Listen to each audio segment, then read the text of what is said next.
You're pretty familiar with this image of the heart. We have the four chambers, and I'm just going to start by labeling them: the right atrium and right ventricle on this side, and the left atrium and left ventricle on this side. And the question is this: what happens if we choose two spots? I'm going to choose this one right here with a little X in the left ventricle, and some other spot over here in the aorta, let's say, with the purple X. And this is, of course, our aorta up here. What happens if I follow the pressure at those two spots? So, of course, I was going to say maybe if I'm the red blood cell sitting there, but we know red blood cells move around. But let's say I'm just kind of following the pressure at those two spots, those locations, over time. So this will be time over here. What does the pressure look like at that location? And let's say I'm following for, let's say, 1 second. So if my heart rate was somewhere like 60 beats a minute, that would basically mean 1 second would be 1 beat, right? This is 60 beats a minute. And just keep in mind, 60 beats a minute is actually pretty low. So that would be like if I'm reading a book or sitting around relaxing. And on this side, let's do pressure. And I'll do 0 to, let's say, 100 up here. And remember, the units of pressure are millimeters of mercury, right? Now, actually, before I start, let me even jump into some naming. So just so we don't have to stop later. These are the valves, right? This is the mitral valve, mitral, and below it I've drawn the tricuspid valve. And these are put together, we would call these the atrioventricular valves, right? This is the atrioventricular valves. And atrioventricular, I'll capitalize A and V, because sometimes you'll see the word AV valves.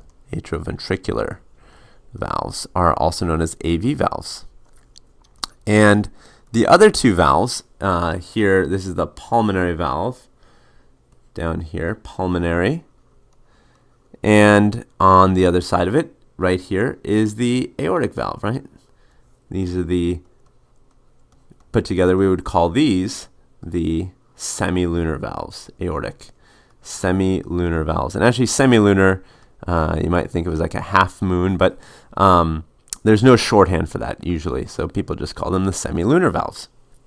All right, so what does the pressure tracing look like at my yellow X? Let's go back to that question. So I'll start out here on the axis. So it starts out really low. Left ventricular pressure is surprisingly low most of the time, and you'll actually see that when I draw it out. You always think of it kind of as this chamber that's cranking and pushing and high pressures, and that's true. There are some points along the way when the high pressure gets very high, but for most of the time it's actually pretty low. And it kind of creeps along, goes up very slowly. Well, why is it going up at all? That's the first question. Why doesn't it just stay steady, whatever pressure it is? Why is it going up?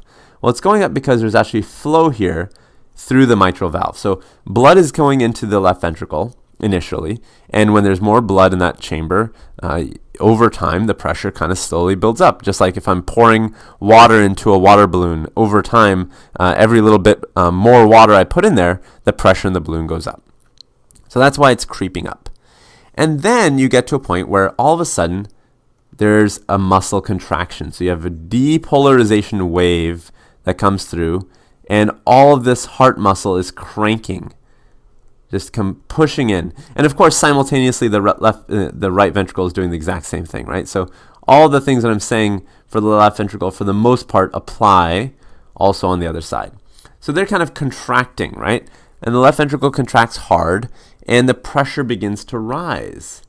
Now, just right there, just right where it begins to rise, you might say, well, what did you even do? At that moment where I kind of drew a slight increase, tiny little increase, you can see it if you squint your eyes. At that moment, this valve closes. Why? Because at that moment, at that very moment, there's a little bit of pushback here, right? And the slightest bit of pushback makes the valve shut. So once the pressure on the left ventricle side is greater than the pressure on the left atrium side, the valve shuts. And so the valve closes at that point, and then you have a rise, a rapid rise in the left ventricular pressure. And it goes up, up, up like that. So let me just write that down since I just said it. The AV valves close. And that's a new thing, right? Because they were open, so let me box that. AV valves close. And the semilunar valves, the other ones, they stay open. Semilunar stays open. Nothing new there. So, oh, actually, sorry, I said open, and I'm even writing open, but I mean closed. Sorry. So let me not confuse you and just change it right now. Semilunar valve stays shut. And to drive home that message, I'll even kind of put a block there. So they're still shut. So all the valves at this point are now closed, right?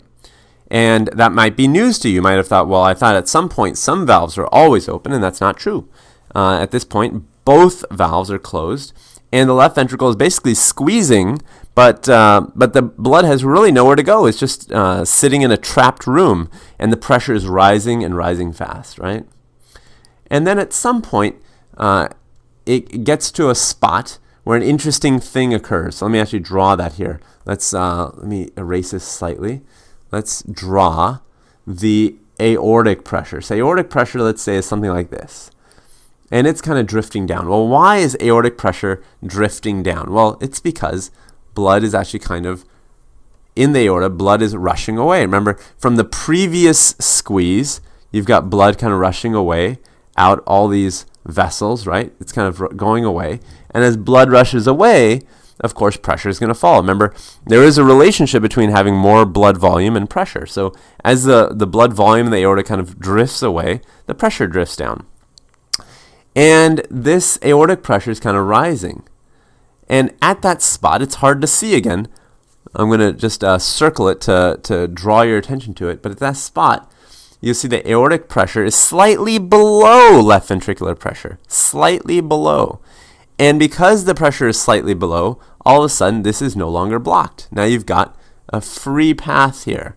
This valve opens up, and blood can come in. So new blood can come in from the left ventricle. So blood starts rushing in.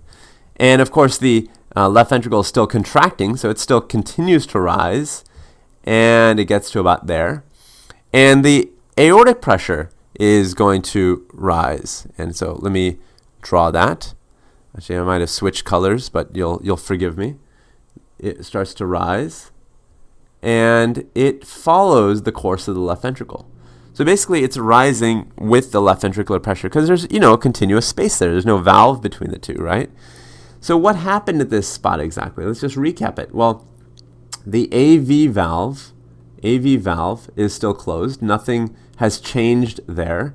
But the semilunar valve opened, right? Semilunar valve opened. And that's the kind of interesting new thing, right? That's the cool new thing that allowed the blood to go from the left ventricle out into the aorta. And now what happens? Well, at some point, all this contraction I've drawn relaxes, right? Finally, it kind of goes away on both sides. And all these black arrows I'm going to erase, right? And this muscle, now instead of depolarizing, begins to repolarize. Now, why didn't I erase that last black arrow? Because, again, there is some pressure in the left ventricle. In fact, looking at my graph, you can see there's not just some, but there's a lot of pressure still in there. So all that's changed is that the muscle is now relaxing.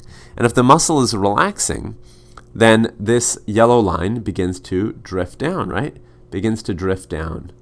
And if the left ventricular pressure drifts down, so does the aortic pressure. That drifts down too.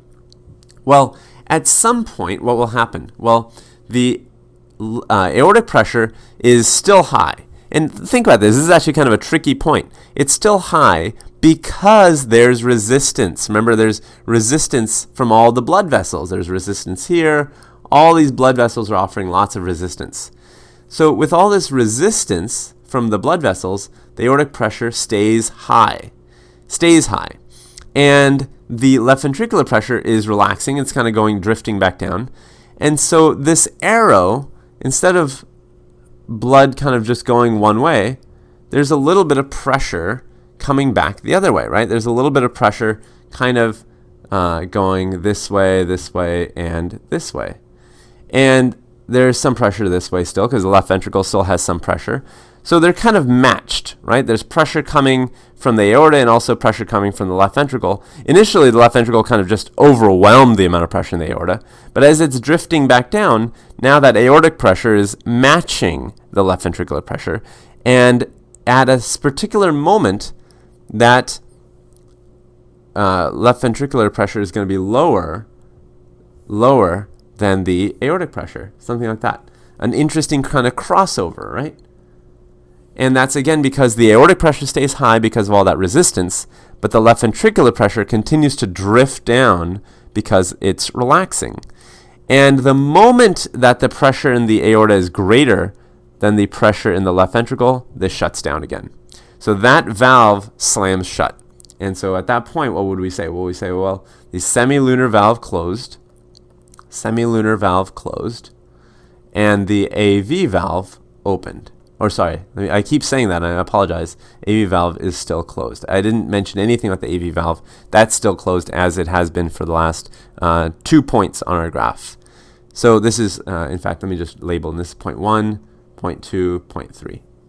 So at this point, what's the next thing that's going to happen? Well, the left ventricle continues to relax, right? Continues to relax, and it goes all the way down through my word, semilunar closed, all the way down, almost to zero. And before it gets there, before it gets all the way to zero, the pressure is so darn low in here, so low, that now left atrial pressure is actually higher than left ventricular pressure, and blood can flow back through. So if blood can flow back through, then we know that as blood kind of fills up a ventricle, the pressure continues to slowly rise over time, right? And it gets to about there, which is the same spot that we kind of began at, right? And meanwhile, the aorta continues to drift down because just as in the beginning we said, well, when time passes, blood kind of drifts down through to all the vessels.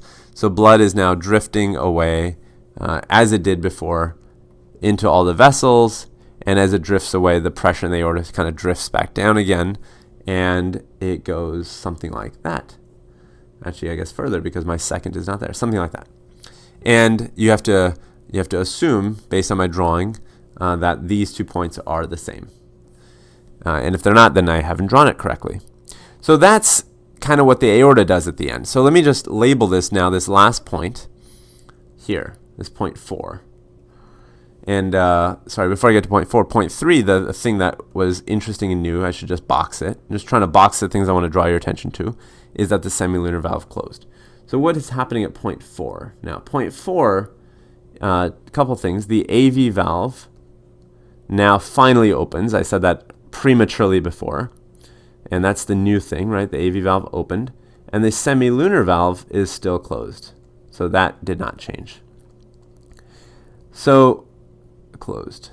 So this is exactly what happens at the 4 stages, right? The 4 important points. So just to recap it, at point 1, the AV valve, and actually as I recap, let me mention something new that's kind of interesting as well.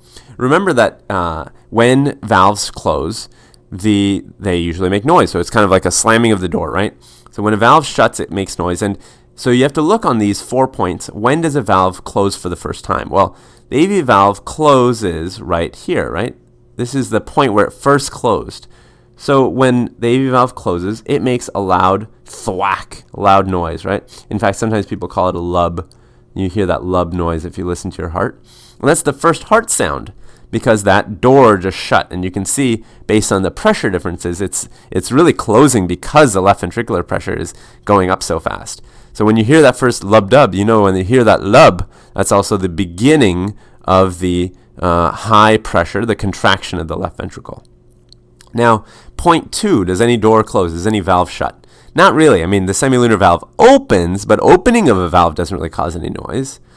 At point 3, the semilunar valve closes, right? So that's where the aortic valve and pulmonary valve slam shut. So again, you get some noise up here. So right, this causes noise.